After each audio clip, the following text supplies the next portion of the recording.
20 plugins I use on a daily basis. Now I've made a list here of these 20 plugins. I'm just going to go through them and tell you what they are and which ones I use. Now the reason this question came up was I did a video the other day on the Kive Audio comparing it to the MBT, the Kive Audio N-Fuse, and I said in that I use, there's 20 plugins that I use kind of in every session. I'll always use these plugins, and lots of people ask me what these plugins were. So I figured I'd go through and run off the list of the plugins and yeah, just tell you exactly what it is that they're used for. So the first up we have the Ampex ATR 102. Now the Ampex ATR 102 tape saturation. Brilliant tape saturation. Now the thing with this is a plugin that is probably over 15 years old, and it is still as good today and is in my opinion the leading tape emulation. It's on the UAD platform. It's not native yet, but let's hope. To be honest, it's probably going to be the last one they put native. So the Ampex ATR 102, it's incredible. It's this very, very special plugin that transforms a mix. And I did a video on it a little while ago, and I said basically it's the difference of a track sounding finished and polished and ready to be mastered in comparison to something that sounds quite dull and rather lifeless. Now the next one is a new one, and this is the California Dynamic Alkane. Now this is my new saturation plugin and I love it. It's a new company. They got in touch with me a little while ago and said, do I want to try it out? And I said, of course, I'll try it. I'll try every plugin out. And I instantly fell in love with it. It's a brilliant saturation plugin. New company. This is their first plugin that they've done. The guy was originally based in Brighton, UK, and he's now out in California, hence the name California Dynamics.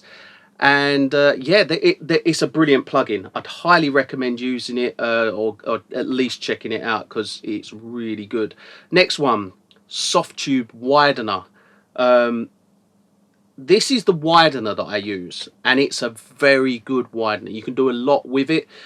You can use it for the more subtle things with drums, getting a clap to sound a little bit, give it a bit more width. And you can use it for strings. You can make stuff sound massive. It's got a big range to it. Highly recommend that as your widener. Another one that's actually free if you're in the market to get a widener, and it's not bad at all, is the Ozone, what is it, Isotope Imager 2. That's actually a really good widener, and it's free. Next one, FabFilter Pro Q3 needs no introduction. Everybody knows what FabFilter Pro Q3 is. Brilliant EQ. You can literally do everything with it. It's got the perfect spectrum analyzer as well with it, and that's one of the main reasons why I use it so much, is because of the frequency analyzer that it has. Plus it's a brilliant EQ, and you can do additive EQ, subtractive EQ, dynamic EQ, EQ on the left, EQ on the right. It does everything. If you want one EQ that does everything you'll need to ever do with an EQ, all right, it ain't so colored like all the other, like some of the plugin emulations, but if you want a plugin in the box that is going to be a really good EQ, that's the one to go with. Next up, FabFilter Pro QC, Pro C2 rather. FabFilter Pro C2. Now, this is a compressor I use a lot. And the reason, the thing with FabFilter stuff is, if you have their Pro bundle, you can't go far wrong. Everything that they produce is quality, and their compressor is brilliant. And it's, look, I've tried literally 95% of the compressors that are out there. I've tried them all, and you know, some of them sound good, and they sound good on some things, sound good on others, don't sound so good on another thing. And I always find myself coming back to C2, and there's so much scope of what you can do with it. Look, it's the same with Pro Q3. It just does everything. It's got great visuals, C2, brilliant visuals. You can do everything with it. Another one, the next one would be Black Salt Audio Silencer. Now, this is a relatively new plugin that's just come out, and I'm going to review this at some point this week. And it uses, I believe it uses AI, and it's incredible. It's not like a gate. I mean, we've all got gates, and we know how to use a gate. This is different, because this is what it essentially is a de-bleed plugin. So it's not necessarily like a gate. It's removing, if you've got live drums, let's say you've got live drums, and you've got a cymbal that's splashing about all over the place, and you want to isolate the snare. You've got, like, you know, snare recording top and bottom, and you want to isolate just that snare top and bottom. This plugin will do that. It will isolate, and it will leave the tiniest little bit of bleed. Tiny, I'm talking tiniest little bit bleed. Far better than a gate, and it leaves all the snare information intact. It's brilliant. I'd highly recommend anyone that's working with live drums, highly recommend going and checking that out. Next one is Spiff, Soothe and Bloom by Oak Sound. Now, those three are special. Now, everything that they put together, everything that they release is really good. Spiff, transient designer, it's brilliant. Soothe removes resonance, and Bloom is more like a tonal shaper. 3 tools that every single session, without a question of a doubt, I will be using one of those. Well, not even one of those 3. I will be using all 3 of those. My reverb of choice is the Liquid Sonic Cinematic Rooms Professional. Now, I'd recommend getting the professional version. It's a little bit more, but you get, one thing you do get with it is there's a lot more scope of what you can do, especially with having EQ. So even just rolling off that low end and not incorporating the kind of low rumble that you'll get when you put reverb through. Great for that. I mean, the thing with the cinematic rooms is it's just one of the sweetest sounding reverbs you will ever hear. Plus, the other good thing is with it is it's fully compatible with Dolby Atmos. So you can go up to, I think you can go up to 16.4, 16.6. Yeah, so you can use it in various different Dolby Atmos sessions. That's why I like to use it. I use it in stereo. I use it in Dolby Atmos as well. It's an incredible reverb, that is. Another one going on the Dolby Atmos front is the new gen Halo Upmix. I will use that in every single Dolby Atmos session. Basically what it is it upmixes stereo to Atmos. So basically a stereo source can be playing out of the stereo speakers. Using Halo Upmix, I can send it to all the speakers in the room, and you've got such a good scope of sound on what you can do with that. Brilliant, really good plugin. That this one's good. UAD Sound City Studios. That's one that came out relatively recently, and it is incredible. If you want your drums to sound alive, they will sound incredible. It's such a special plugin. It's native on UAD as well, so anybody can use it. It's one of basically what it essentially is doing is putting your drums in the Sound City Studios. And you've got various different algorithms to select from, and it's incredible. It honestly is. It's one of the best kind of room emulation plugins. Breathes so much life into a track. Great plugin, that is. Kive Audio N-Fuse. Now, I don't use all of the N-Fuse EQ compressor, the widener. I don't use all of that. The one thing I use it for is the MBT saturation, which is very, very close. If anybody watched the AB plugin versus hardware demo, you will notice that the plugin is very close when we compared the plugin to the hardware. And the best thing about the Rupert Neve MBT is that silk red and silk blue. So they've captured that very well inside this plugin, and yeah, it's pretty good. Yeah, overall, look, if you are in the market for a plugin that's going to do a little bit of everything, you've got the option of switching it to the Fusion mode or the Rupert Neve MBT mode. It's a really good plugin, worth taking a look at. Now, the next one I never thought I'd actually have on this list, and that is iZotope Ozone 11. Now, the reason I never thought I would have that on a list of 20 plugins that I use daily is for one reason, and it's Ozone isn't that good. Ozone has plugins, the plugins that are in it, they're all right. There's nothing special about them. It's, you know, there's one or two that are actually all right.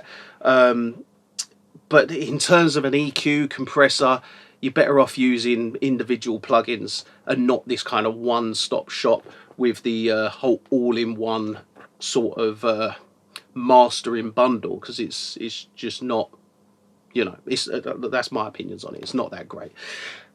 However, Ozone 11, huge advancement, because what it has incorporated is the ability to take each individual aspect of a mix, drums, bass and vocal, and you can isolate those. Now, why this is good is, let's say we've got a vocal that's sibilant. Often when you're mastering, you start de-essing or using soothe to try and remove some of that sibilance. You will affect all the other sounds that are in that frequency range. So what you can do with Ozone is isolate just the vocal, and you can use EQ, dynamic EQ. You can actually de-ess the vocal individually from the rest of the track. It's incredible. The way you can do it is it's incredible. The other great thing is drums, for instance. Let's say, you know, drums, they've not got any body in them. Now, if you start EQing the drums over a whole mix, you'll bring out the other sounds that are, you know, you can't just process the drums on their own. In an ideal world, everyone would be sending their track in with stem mastering, but that's not the case. I'd say 9 times out of 10, you know, it's a stereo mix being sent. Now, with the drums, you can isolate just the kick. You can get just the kick, and you can put body into the kick. Things like that. It's incredible for all that. And look, Ozone, you know, I've hated on it for many years because, you know, you had a lot of people that were like, oh yeah, I'm a mastering engineer, I've got Ozone. It's like, oh, come on, man. Next one, Kazrog True Iron. Now this is a subtle one. This is a very, very subtle plugin. I did a review on it a little while ago, and you know, most people, they can't tell the difference, and it's subtle, it's very subtle, but it makes a massive difference. Sonically, I find it's a huge difference to a mix. I have it at the end of every chain, and I set it up pretty much all the same, end of every chain, and the difference with it on and off, when I turn it on and off at the end of a mix, it's night and day to me. It's not subtle at all. I love it. I think that's a brilliant plugin. Another one from iZotope, RX10. Now RX10 has a suite of tools. I combine them all into one kind of thing as RX10, rather than saying I one, two, you know. RX10's incredible because it's like, you know, often you will have to do restoration on certain stems. Too much surface noise needs to remove some surface noise from a track. Sometimes a nasty guitar hum, all things that people haven't done themselves in terms of restoration. It's so quick to use. RX10, you know, I can de-bleed with it. I can use it. I can use it as remove surface noise, remove hum, remove pops and clicks. I can't tell you the amount of times there has been pops and clicks in tracks, and de-click has just gone boop, gone. It's perfect. RX10 is kind of like the industry standard for as in restoration tools. Tone projects, the Hendy Amps Michelangelo EQ. Now that's an incredible EQ. Sounds unbelievably good. It's got a real nice tone to it. If anyone's been watching my videos, I've got a Michelangelo. We built a Michelangelo XL, and yeah, I've had the Michelangelo plugin for a while, and I want to compare them, and I started using the plugin a lot more, and yeah, I love the plugin. I more love the plugin now because I'm now getting like this Michelangelo XL in. I've kind of circled back round to the plugin, and it's back in my list of 20 plugins that I use, and it's got it's got a special sound to it. It's very different to most other EQs. It's more about color than it is about kind of surgical. If you want it as a surgical EQ, don't even try really using it as that. It's more about color and tone, and it's brilliant for that. Really good. Next one, FabFilter Pro L2. That's a brilliant limiter. Now some people might ask, well, why are you using L2 when you've got a hum audio lull?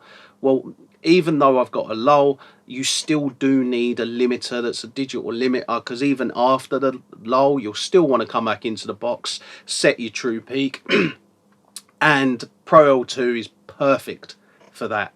Another isotope plugin, Insight. Now I use Insight as my kind of analyzer for levels, and the reason I do that is because it works in 5.1. so when I get the 5.1 re-render coming back from the Atmos, from the Dolby Atmos renderer, I can monitor in 5.1 as well as stereo. You can't go wrong with Insight. It's just the perfect readout for everything. That's why I use that. And the last one out of the 20 is Kazrog K-Clip 3. Something I've been using recently, since I've been speaking to the guys at Kazrog. They sent me over all the plugins to check out, and one that I was really surprised with and really impressed with was K-Clip 3. It's it's not got the best looking of GUI. You're not going to look at it and go, wow, this is a really good looking plugin, because it's not the best looking plugin. But who cares about looks? Everybody does, unfortunately. Even I do, to be honest. Taking that aside, as a clipper, it is brilliant, and you can do a lot with it. You've got soft clip on it as well, so you can basically clip perfectly. Like, often I'll have snares that stick out of the mix way too much, and I like to just use K-Clip 3 just to shave those off. And the other thing it's really good for is in Atmos, you know, you've got to stick to a -1 dB true peak, and often where Atmos mixes are really dynamic, you will sometimes peak above -1. So K-Clip, I will use that a lot just to clip any sounds that are pushing past that -1 true peak. So yeah, they're my list of, what is it, 20 plugins that I use literally every session. I will use. They're the 20 plugins that I use, and I mean, I'll be honest with you, I've probably got something in the region of 1,000 plugins, and yeah, 980 of them are in the digital graveyard. And that's the problem with when you're buying plugins is, you know, once you come out of the honeymoon period of using a plugin, and it will just end up being put in a list of plugins that you'll never use again. That's what I love about hardware, is if I fall out of love with a piece of hardware and I don't particularly like it anymore, I sell it buy something else. The used kind of trading of plugins, you know, unless you've bought it cheap in a sale, trading of plugins, it's, you know, it's not like you're not recouping lots of money. So anyways, yeah, I mean, that's my list of 20 plugins that I use daily.